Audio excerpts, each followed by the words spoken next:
Hey YouTube, Matt Emroy back again.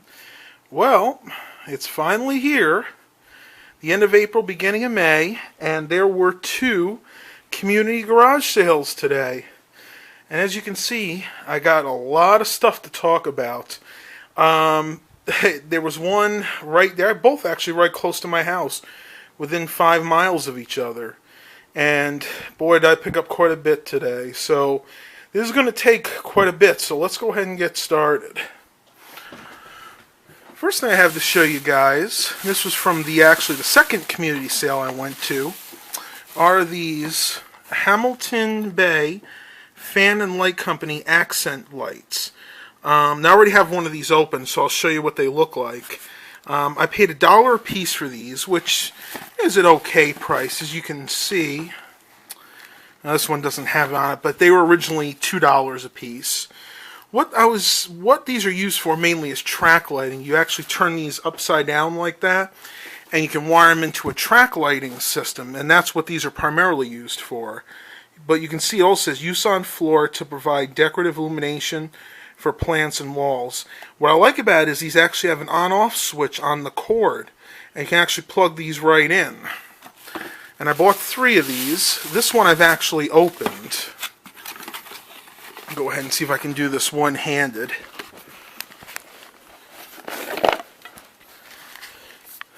There we go. As you can see, they do have rubber feet on the bottom here. So you can just stick them right on a table like that, and you can use them from the ground. Uses a regular standard bulb, anything up to 75 watts from what I understand. That's where the cord comes out. And you can see it has a switch right here. Just like one of the regular ones you'd see on lights, turn on and off. And of course just your regular AC plug. My plans for these, what I was thinking of, is building some type of, I don't know what you would call it, some type of holder. And I was going to put these on it just like this. That way when I do videos, I can get some extra light, especially at nighttime. So look for a future project with these lights. It may not be right away, but I'm definitely going to get some use out of these babies. And that's all that was in that bag. Next, this is some of the first items I picked up.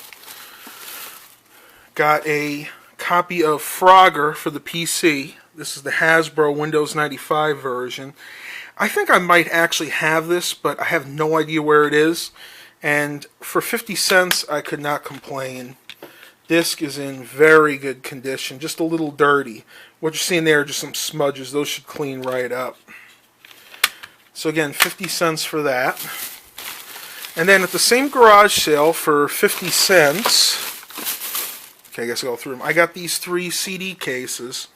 Nothing special, but always can use some extra CD cases. One says World CD. And this one holds 12 discs. It hadn't even been opened. This I believe is from something like Dollar Tree or something. But you know what? For holding my CDs that I make for my parents, they work just fine. I got here, got a random bag of cables, mostly USB mini cables.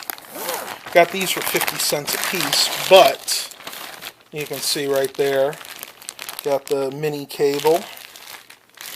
And the other ones are the same. This one right here is just a standard USB cable. And everything was 50 cents, but this is the one I was really interested in. This is a HDMI cable, which I needed for a DVD player in the other room. So I'm really happy to get that, and really only to pay 50 cents for it. Okay, next in here we have something that I'm probably going to make my own next video about. This is definitely going to have its own video if it works. I think Vloggin' Life had one very similar to this. This is the Best Tech model MRF650 FM wireless transmitter. But it's a lot more than that. It'll also play MP3s via a USB stick or an SD card. You can see it right there, USB, SD, or MMC. It even comes with a remote to control it. I paid $3 for this, and to be honest with you, I don't even know if it works. I'm not going to say much more about this because I definitely want to do a separate video on this, but I've seen these go online for $15, $20, so I thought $3 was definitely worth a shot. Next, I have this brand new Sony DVD RW dual layer DVD burner. So this will burn up to the 8.5 gigabyte. It's not the newest one, it's a 16X, which is fast enough for me. Another cool feature about this is it actually includes a black colored bezel. So the standard bezel is the old gray, like you would see in either a system like this or the HP Windows 2000. But if you have a newer system you want to use this, it actually has a black bezel on here, which I thought was really cool. There's the top there. There's the information. It tells you exactly what it'll burn and how fast it'll burn it. If we go on the back here, it gives you some more information. I'll scan through this. You can pause the video if you want to read this any further.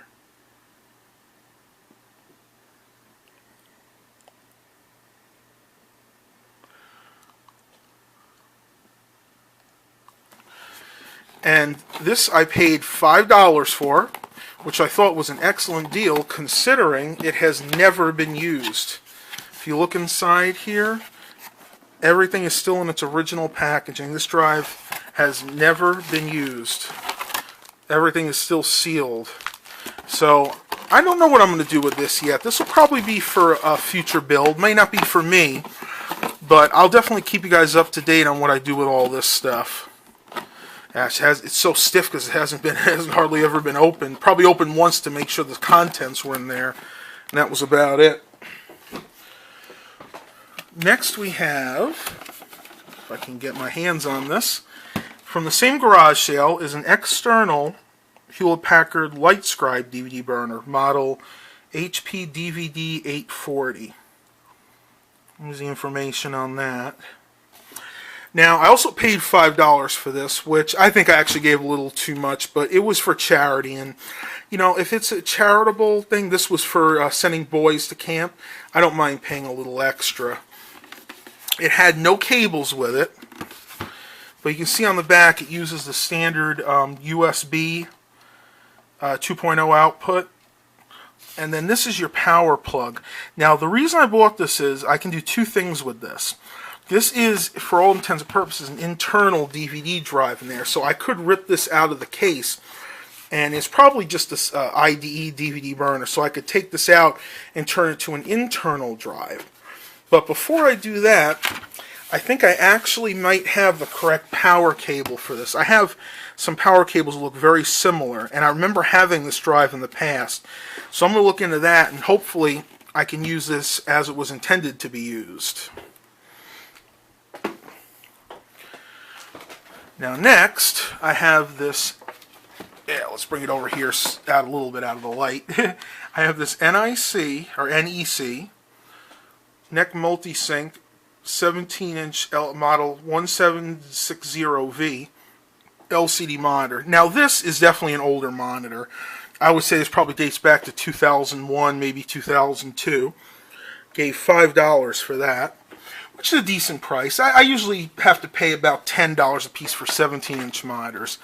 I did not test it because she didn't have a plug available, and I just was getting tired, and I said, you know what, for $5, if it doesn't work, I'm not really out that much, and maybe I could tinker around with it and try and get it to work.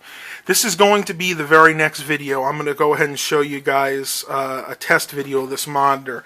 I'm going to use the DOS gaming rig again to do that. Some information about the monitor on the back. You guys can pause the video again if you want to read this more in depth. I didn't look hard, but I didn't see any type of date or anything on it. If you guys can look under here, it's just a basic computer desktop power cord there, and your standard VGA. No DVI available on this particular model.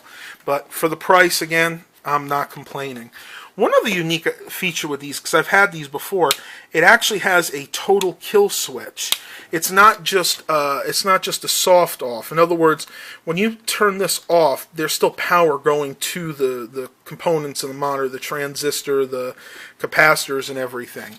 But if you actually turn this off, that kills all power going to any circuitry in this. You know, kind of a useless feature, unless maybe you're having a storm. If you have like a thunderstorm, you could just flick that off, and then you'd probably save some of your internal components if they got hit.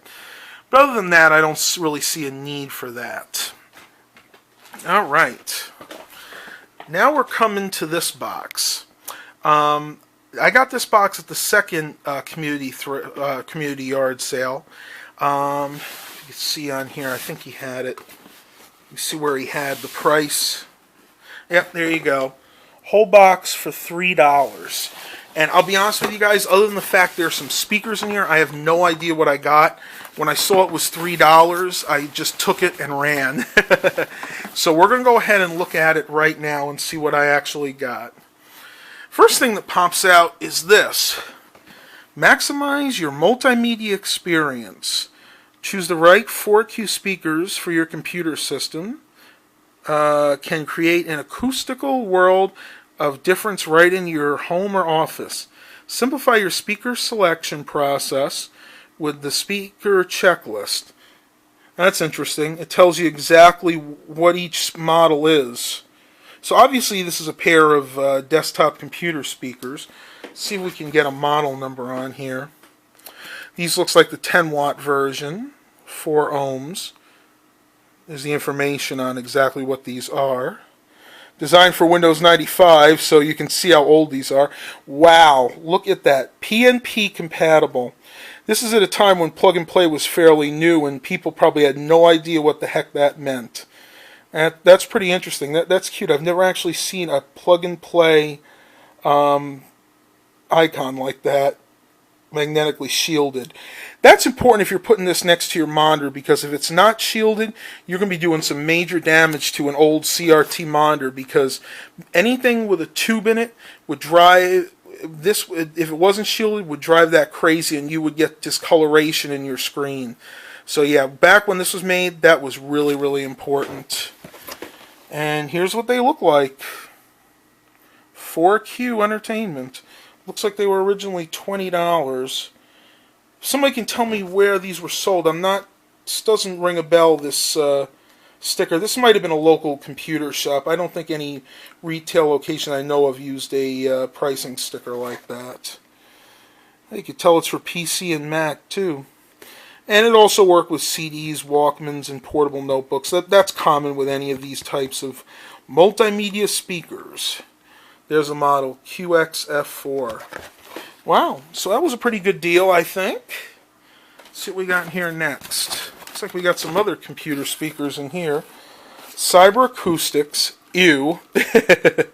Not my favorite brand. I've had their stuff before and it just does not last, but yeah, these look older, so maybe they have a little bit of promise with them. There's one. There's the other one. Ugh. It's like somebody was eating near their computer. That's going to definitely have to be cleaned. Got the power button, and I'm not touching that until I clean it. That's really gross. Let's see. Ugh. So we can pull all this out. Again, I didn't really do anything with this, so everything's kind of stuck together. That's fine. There we go. Ugh. It's like I'm pulling some computer mice out with it too, guys. Again, I had no idea what was in here. Okay, so I guess that's next. Looks like we have one Dell branded mouse, Dell by Microsoft. It's a ball mouse. Looks like somebody was trying to clean it. So I got one mouse there.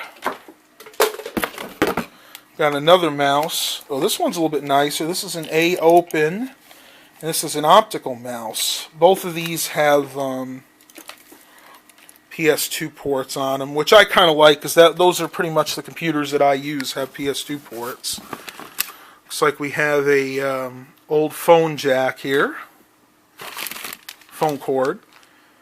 Another phone cord.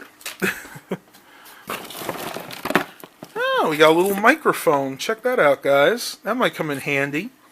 Plug a microphone port. I might plug this into the Windows 2000 system. Be like, hello, hello. Have to give that a try later. A really, really thick desktop computer power cord. God, look at that. Look how thick that is. Very stiff, too. It's probably for a gaming system. I'm going to have to hold on to this one for myself. Nice and long, too. See it down there. Let's see. Got some more power cords here. Actually, a power cord and a USB cable. This one looks like this would actually work well with that HP DVD burner. So I'm going to go ahead and put that over there. The camera doesn't want to focus today. There's another power cord right there. Looks like we got a nice, I don't even know what this is. This looks like a subwoofer. Yeah, it must be Harman Kardon. There's your bass, treble, surround. It's actually like a surround sound system. Some of the stuff over there. Let's see, we'll focus. Left and right channel speakers. Looks like that's for a fuse of some kind. And then a power on and off. Wonder if the rest of that's in here. Let's see. Oh, yeah, look at this. There's the left channel speaker, I'm assuming, for it. Looks like the thing Harman Kardon. Let's see what says anything. Doesn't really say anything, but you can tell they look fairly similar. Oh, and look, there's the right channel one. Yeah, it looks like I got a whole setup here. And I think I pulled out... See if I pulled out the power adapter. Huh. I don't think he had the power adapter for it, but you know what? I bet you I have something that'll work with that. I'll take a closer look at that later. And the last few things in the box, just another desktop power cord. Looks like another USB cable, an old 1.1, and then an old Kensington mouse. So yeah, not too bad for the price. Not too bad for $3. Okay, here's the power adapter for the Cyber Acoustics ones. Gee, I would have rather had the power adapter for the Harman Kardon one. Oh, wait a minute. Okay, look, it doesn't have one. Yeah, it's actually built, the wire's actually built in. It's just a regular AC plug. So yeah, I got everything there for that. I'm going to enjoy that, I think. And last but not least is this computer chair. Picked this up at the very last yard sale I went to. I gave all of $3 for this. It's got to be clean. There's some cat hair on it. And it looks like there's maybe a tiny little stain there. I'm going to try to actually just color that in with some maybe black marker or something. But yeah, just a basic, nice computer chair. Alright guys, you guys that are still with me, I'm blessed. I feel blessed because this was a long video. It's all the stuff I got today. So, I hope you guys enjoyed this. Stay tuned for some videos coming real soon. And have a blessed day, everyone.